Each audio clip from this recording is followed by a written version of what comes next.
આજે સુરત શહેરના નાગરિકોએ ફરી એકવાર નવો ઇતિહાસ રચ્યો છે। સુરત શહેરના નાગરિકોએ પ્રધાનમંત્રી શ્રી નરેન્દ્રભાઈ મોદી સાહેબના આગમનના પૂર્વ 15 કિલોમીટર લાંબી માનવ સાંકળ 25,000થી વધારે નાગરિકો જોડાઈને, વિદ્યાર્થીઓ હોય, વડીલો હોય, સામાજિક સંસ્થાઓ હોય, આ તમામ લોકોએ સાથે મળીને દેશના લોકપ્રિય નેતા આદરણીય મોદીજી દ્વારા સ્વચ્છ ભારતનો જે સંકલ્પ લેવામાં આવ્યો છે, એ સંકલ્પને સાકાર કરવાની પરિકલ્પના જોડે મનમાં થામી લીધું છે।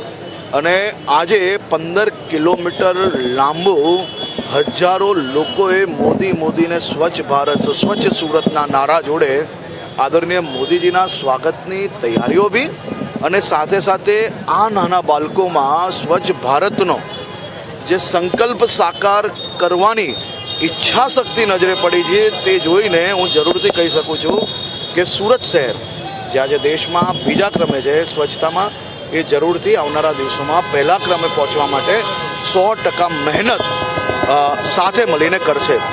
મોદીજીના આ સંકલ્પને દેશભરના બાળકોથી લઈને વડીલોમાં એક અલગ જ પ્રકારનો ઉત્સાહ નજરે પડે છે।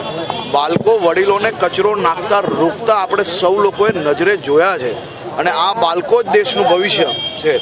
મને વિશ્વાસ છે કે આ ભવિષ્ય સાથે મળીને દેશને સ્વચ્છતામાં 100% આગળ વધારશે। આજે સુરત શહેરમાં સ્વચ્છ સુરત, સુરક્ષિત સુરત આ સૂત્ર સાથે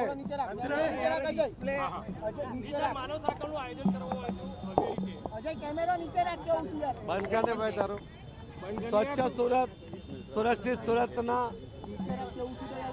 સૂત્ર સાથે સ્કૂલના વિદ્યાર્થીઓને અને સુરતના શહેરીજનોને જોડીને જે રીતે માનવ સાંકળનું આયોજન કરવામાં આવ્યું હતું, અને માનવ સાંકળમાં 15 કિલોમીટર લાંબી જે યાત્રા નીકળી હતી, અને એ યાત્રામાં અમારા રાજ્ય કક્ષાના ગૃહમંત્રી શ્રી હર્ષભાઈ સંઘવી, સુરત શહેર ભારતીય જનતા પાર્ટીના પ્રમુખ શ્રી નિરંજનભાઈ જાજમેરા, ધારાસભ્ય શ્રી સંદીપભાઈ, આદરણીય પોલીસ કમિશનર શ્રી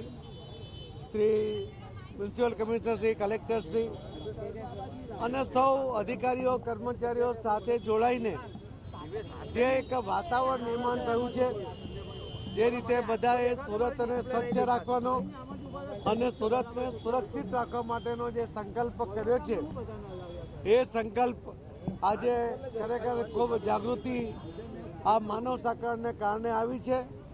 અને આદરણીય પ્રધાનમંત્રી નરેન્દ્ર મોદી સાહેબની જે ઈચ્છા છે, જે જનજાગૃતિ ફેલાવીને સ્વચ્છતા તરફ લઈ જવાનો એમનો જે પ્રયત્ન છે, એ સાકાર કરવા માટેનો આ આયોજન આજે કરવામાં આવ્યું હતું। ખૂબ મોટી સફળતા એમાં આપ સૌના સાથ અને સહકાર સાથે મળી છે। ખૂબ ખૂબ ધન્યવાદ।